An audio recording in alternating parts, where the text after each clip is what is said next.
पाकिस्तान में mobile phone इस्तेमाल करने वाले सारिफिन का डेटा भी महफूज नहीं रहा। डार्क वेब पर पाकिस्तान में चलने वाले मोबाइल फ़ोन कंपनीज के सारिफिन का डेटा बराए फ़रोख्त मौजूदगी का इंकशाफ हुआ है। मुख्तलिफ मोबाइल फ़ोन कंपनीज के सारिफिन का डेटा फ़रोख्त के लिए पेश कर दिया गया। डॉन न्यूज़ के नुमाइंदे अली वकार से बात करेंगे। अली, डार्क वेब पर मौजूद इस डेटा से मुतालिक क्या मालूम हुआ है?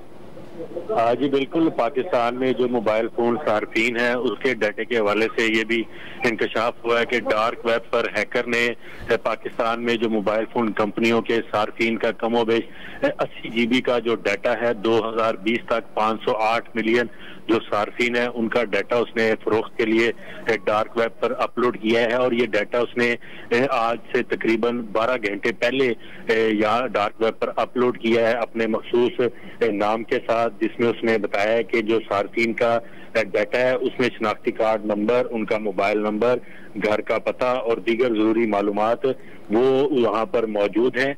ये जो डाटा है इस हवाले से उसने कहा है कि जो डार्क वेब पर जो भी शख्स खरीदना चाहता है ये डाटा वो $300 जो है वो क्रिप्टो करेंसी के जरिए जो कि बिटकॉइन या एथेरियम कॉइन के जरिए पे कर सकता है। और उसने ये भी डार्क वेब में उसने जो हैकर है उसने ये बताया कि उसका सैंपल भी डार्क वेब पर मौजूद है कि कैसे सार्फिन का डाटा वहां से हासिल किया जा सकता है। जी बहुत शुक्रिया अली वकार, आपने अपडेट किया।